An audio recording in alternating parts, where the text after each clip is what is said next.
नमस्कार। उत्तर प्रदेश चुनावी आंकड़ों के साथ स्वागत है। और उत्तर प्रदेश के लिए पहले चरण की 58 विधानसभा सीटों का ओपिनियन पोल क्या कहता है, आखिर किसे कितनी सीटों पर जीत मिलने वाली है। उत्तर प्रदेश के लिए अगर बात की जाए तो क्या यूपी में दौड़ेगी साइकिल या फिर खिलने वाला है कमल, इसको लेकर पहला चरण काफी महत्वपूर्ण हो जाता है। आखिर शुरुआत में किसको कितनी सीटों पर पकड़ मिलने का अनुमान लगाया जा रहा है। पहले चरण की अगर बात की जाए तो यहाँ पर 58 सीटें हैं और इसमें 11 जिले शामिल हैं, जिसमें शामली, मुजफ्फरनगर, मेरठ, बागपत, गाजियाबाद, हापुड़, नोएडा, बुलंदशहर, अलीगढ़, मथुरा और आगरा वो जिले हैं जहां पर हर एक पार्टी अपनी पैनी नजर बनाए रखे हैं। तो क्या इस बार कुछ नया होने वाला है।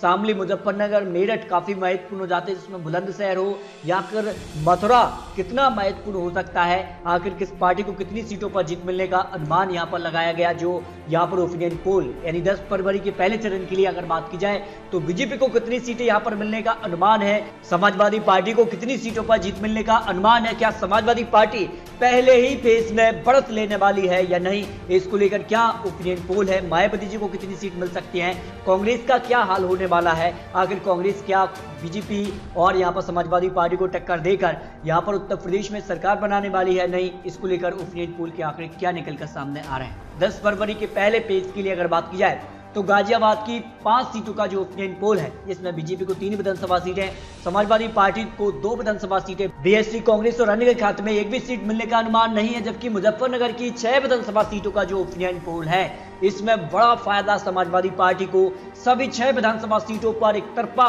मुजफ्फरनगर की सीटें यहाँ पर समाजवादी पार्टी के पक्ष में जा रही हैं, जबकि बीजेपी, बीएसपी, कांग्रेस के खाते में एक भी सीट मिलने का अनुमान नहीं है। मुजफ्फरनगर में बड़ा उलटफेर यहाँ पर बीजेपी को फायदा नहीं है, जबकि मथुरा की 5 सीटों का ओपिनियन पोल में बीजेपी को फायदा हो रहा है। 4 विधानसभा सीटों पर बीजेपी को जीत मिलने का अनुमान है, जबकि समाजवादी पार्टी को 1 विधानसभा सीट पर जीत पहले पेज पर जो बड़ा उलटफेर होता नजर आ रहा है। जबकि हापुड़ की 3 सीटों पर बीजेपी को 2 विधानसभा सीटें, 1 समाजवादी पार्टी, बीएसपी, कांग्रेस और अन्य के खाते में एक भी सीट जाती नजर नहीं आ रही है, जो ओपिनियन पोल के आंकड़े पहले चरण के लिए निकल कर आ रहे हैं। जबकि गौतम बुद्ध नगर की 3 विधानसभा सीटें काफी महत्वपूर्ण हो जाती हैं और ऐसे में बीजेपी को यहाँ पर 2 विधानसभा सीटें, समाजवादी पार्टी के पक्ष में 1 विधानसभा सीट पर जीत मिलने का अनुमान यहाँ पर लगाया जा रहा है। जबकि शामली की 3 सीटों के ओपिनियन पोल के आंकड़े कह रहे हैं कि बीजेपी को 1 सीट, समाजवादी पार्टी को यहां पर 2 विधानसभा सीटों पर जीत मिल सकती है। बीएसपी, कांग्रेस और अन्य खाते में एक भी सीट जाती नजर नहीं आ रही, यानी पहले पेज में बीजेपी और समाजवादी पार्टी में आमने सामने की टक्कर दिखाई दे रही है।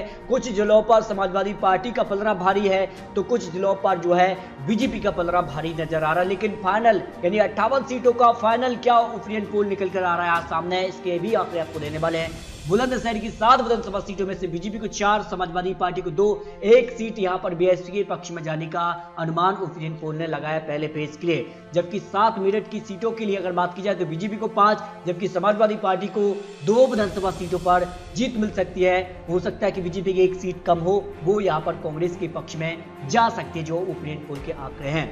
जबकि बागपत की 3 सीटों में से बीजेपी को 1 सीट, समाजवादी पार्टी के पक्ष में 2 विधानसभा सीटें जाने का अनुमान यहां पर लगाया जा रहा है। जबकि आगरा की 9 विधानसभा सीटें सबसे महत्वपूर्ण हो जाती हैं इस फेज के लिए, यानी पहले फेज के लिए। आगरा की 9 विधानसभा सीटों में बीजेपी को सबसे ज्यादा 5 विधानसभा सीटें, समाजवादी पार्टी के पक्ष में 3 है, जबकि बीएसपी के पक्ष में 1 विधानसभा सीट जा सकती है, जो आगरा की 9 विधानसभा सीटों का ओपिनियन पोल निकलकर सामने आ रहा है। हरिगढ़ की यहाँ पर 7 सीटों की अगर बात की जाए तो बीजेपी को 4 सीटें, 2 सीटें यहाँ पर समाजवादी पार्टी और 1 सीट यहाँ पर बीएसपी के पक्ष में जाने का अनुमान लगाया जा रहा है। यानी उत्तर प्रदेश के लिए पहले चरण के लिए जो यहाँ पर 11 जिले हैं उसके आंकड़े आपको दिखाए हैं। इसके बाद क्या आंकड़ा यहाँ पर बन रहा है, पहले पेज की 58 सीटों में से किसको पहले पेज में बढ़त मिलने का अनुमान ओपिनियन पोल ने लगाया है, इसके आंकड़े आपके सामने हैं कि उत्तर प्रदेश के लिए पहले पेज में बीजेपी को 28 से 30 सीटें, जबकि समाजवादी पार्टी को 22 से 26 सीटें हैं,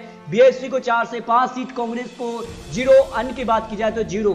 यानी कहा जाए तो उत्तर प्रदेश के लिए पहले पेज में बीजेपी को हल्की सी बढ़त दिखाई दे रही है, लेकिन पहले पेज में समाजवादी पार्टी, बीजेपी में कड़ी टक्कर होने का अनुमान यहां पर ओपिनियन पोल ने लगाया है। यानी उत्तर प्रदेश के लिए पहले पेज के लिए बड़ा उलटफेर हो सकता है, तो उत्तर प्रदेश के लिए बड़ा उलटफेर होता नजर आ रहा है। बीजेपी, समाजवादी पार्टी में आमने सामने की टक्कर दिखाई दे रही है, लेकिन फिर भी बता दें आपके लिए ये तो चुनावी आंकड़े हैं, आने वाले वक्त वक्त में क्या कुछ होने वाला है, किस प्रकार से यहाँ पर चुनावी वादे का ऐलान जो बीजेपी और समाजवादी पार्टी कर चुकी है, क्या इसका फायदा जो है जनता को होने वाला है, तो किसके बाद किसको वो वोट देंगे, ये काफी महत्वपूर्ण हो जाता है। फिलहाल ये तस्वीर पहले चरण के लिए आपको दिखाई है, लेकिन आने वाले वक्त में और भी चरणों को आपको यहाँ पर आंकड़े रखने वाले हैं। तो मिलते हैं दोस्तों और सटीक महत्वपूर्ण विश्लेषण के साथ, तब तक के लिए जय हिंद, जय भारत।